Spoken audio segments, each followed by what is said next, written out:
The Kingdom of the Two Sicilies, famous for having only one Sicily. This is obviously one of the most barefaced lies in human history, alongside I promise I don't want any more of Czechoslovakia and I'll be home soon, sweetie. And given that to everybody alive ever, even Dave, the name was obviously incorrect, why did it have this name? Why did the Kingdom of the Two Sicilies only have one Sicily? Well, in order to find out, we need to go back to the medieval period. By the mid-12th century, the southern Italian peninsula and Sicily had been united under the Normans. Soon after, one of the Holy Roman Emperors inherited the kingdom and promptly fell out with the Pope, who then agreed to a French prince taking the kingdom, which he soon did as Charles I.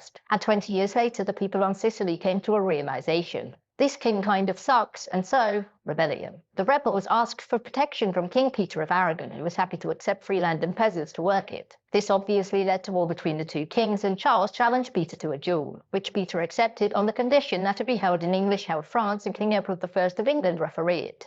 Now, obviously, this would have been amazing, which is why it could never happen. Edward wanted nothing to do with this because he was too busy invading his neighbours. Long story short, there was a lot of war, and in the end it was agreed that Peter's second-born son could have Sicily, but not him. Peter then died, his heir then died shortly afterwards, and everything went to his second son anyway, so everybody died for nothing. And this is where the Kingdom of Sicily was broken up. The Aragonese kept the Kingdom of Sicily, which now only contained Sicily, and the French kept the rest of southern Italy, which did not contain any Sicily. This wasn't going to stop its rulers from keeping the name, though, and with that there were two kingdoms of Sicily. These two kingdoms remained separate until the early 16th century, which was when King Ferdinand and Queen Isabella of Castile and Leon conquered the south. And all of these soon became a part of the Kingdom of Spain, but they were still separate entities from each other in terms of governance. These two kingdoms would trade hands a couple more times before it was time for the French Revolution. At this point, the Sicilies were ruled by King Ferdinand IV, who was a firm opponent of these new ideas. Whilst Napoleon was busy doing his thing, Ferdinand pushed north to remove the French from the peninsula. This went incredibly well for the French, who soon pushed him out of the peninsula and probably deposed him from one of his Sicilies. As you all know, Napoleon eventually got sick of success and tried his hand at losing, which led to the victorious European powers trying to reset the continent at the Congress of Vienna. Unsurprisingly, Ferdinand wanted his kingdom back and so sent delegates to petition for his restoration. Cleverly, Ferdinand didn't want to be restored as the King of Sicily and the King of Sicily, but as the King of the Kingdom of the Two Sicilies. This was because he wanted to reform and centralize his kingdom, but as two separate kingdoms, there were powers he had in one realm that he lacked in the other.